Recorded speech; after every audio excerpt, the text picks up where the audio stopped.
Thanks for joining us today on Engage Chesterfield. I'm here today with Jennifer Hilliard with Chesterfield County Mental Health Support Services to discuss some ways that you can keep your sanity when you're at home as an adult. Thank you so much for joining us, Ginger. So my question is this. We're all at home. This is people say the new normal. I kind of am like, okay, I hope it doesn't stay the normal for a long time, right? Because it's stressful, and it's stressful, and gosh, it becomes stressful even when you don't think it's going to be stressful, right? Absolutely. And so what are some things that I can do as an adult to put the oxygen mask on myself and to maintain kind of some good mental health? It is important that as adults we take care of ourselves so that we can care for our children. First thing I think that I would say is just to limit the overwhelming onslaught of news that's coming in. Make sure that you're not getting your news every minute by following Facebook. Go to reputable sources like the World Health Organization, CDC websites. And if that's part of what's overwhelming you and causing you stress, know that about yourself and limit it. Another thing that I would do is to create some new routines.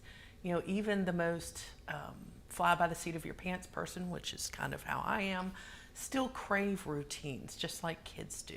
Get up and shower every day. You know, it's okay to have a gym jam day every once in a while, but try to make it a routine to get up, shower, put on clothes.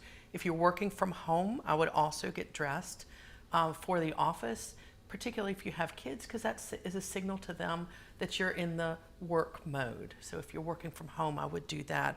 So limit what you're looking at, make some routines, and make some goals. Every night before you go to bed, whether you have children or not, make some family goals, make individual goals so that you'll feel like you're accomplishing something the next day. It's also important to move. You know, a lot of us are stuck at home.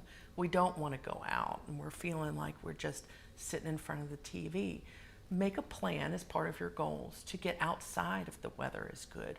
If you can't get outside, do something inside. There are, if you haven't tried yoga, there are virtual yoga websites that you can go to. You can get up and clean, you can get up and dance, but just do something to keep moving. It makes your body feel better and can lessen the stress level that you might be feeling.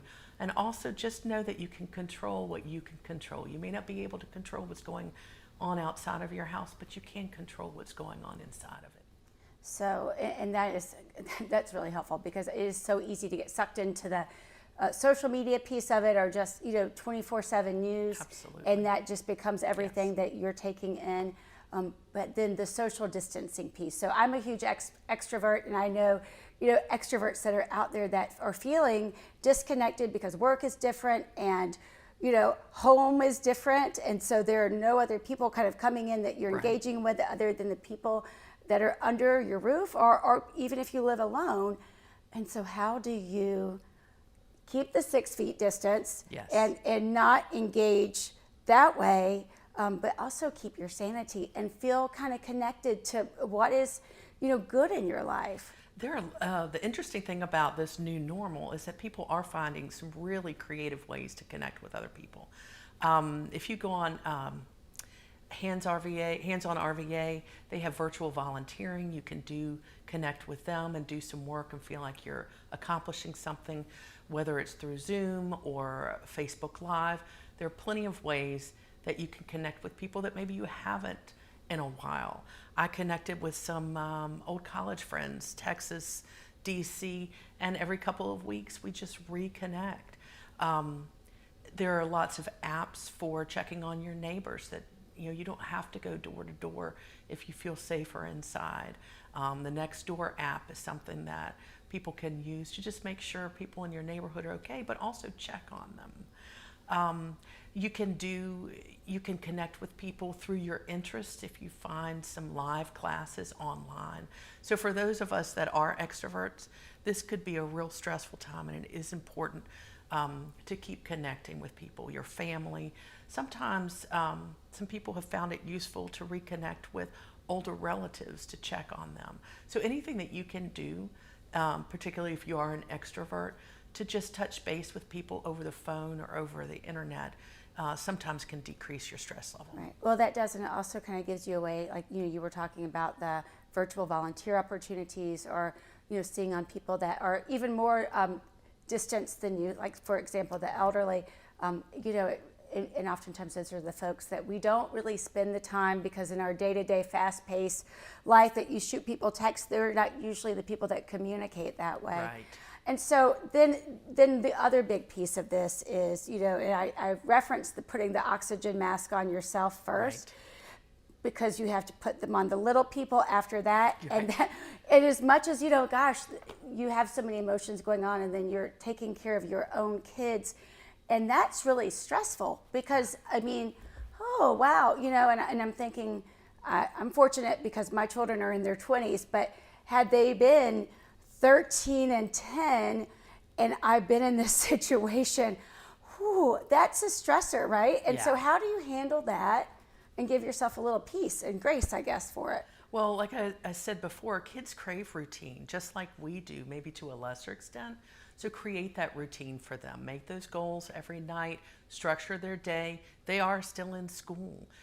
Parents should be checking Parent View every day, Canvas platform, to see what it is that kids are expected to do, and they are expected to continue to work. Provide the tools that they need, and set up a time that's particular to school, and check back in and make sure if they need your help, that you can provide it in the manner that you're comfortable with. But routine and goals will help decrease their stress level and probably help decrease yours as well. And if they're driving me crazy, am I a bad mother? That's what no. I've talked to so many friends that were like, I feel so guilty, it's so horrible. And you see the memes. My favorite one was, I locked my kids. Someone said that I had locked my kids outside. No, we were just having a fire drill. Thinking about, does it make you a bad mom or a bad dad or a bad caregiver if you're feeling some of that? And I have, and you and I both have kids that are college age, and they can still drive us crazy. So it is very normal.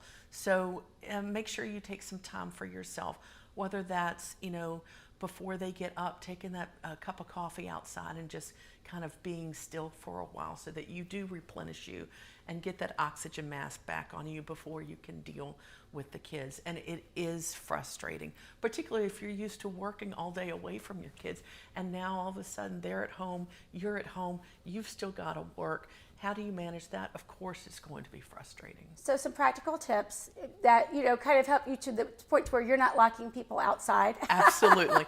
I would say... But that's not a bad thing. It's not necessary. But not recommended. Not recommended. But I would say family meetings could be a key to that. We have family meetings even with our college kids, just to say, one of our family meetings was, hey, we're really surprised because we're all getting along right now, but we know there's going to be a day where we're going to be at each other's throats. And we just need to acknowledge that and know that when it comes, that's all it is, and to move on.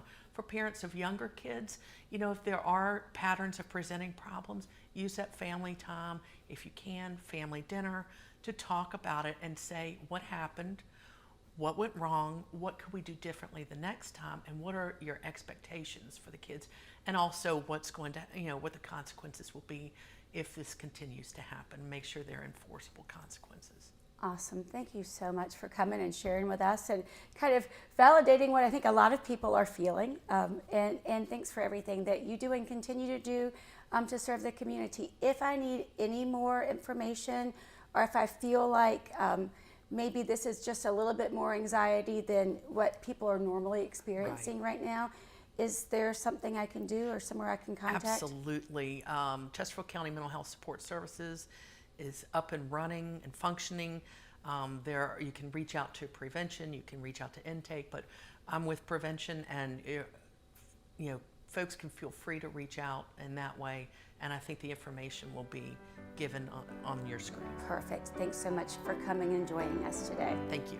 And thanks for joining us today on Engage Chesterfield.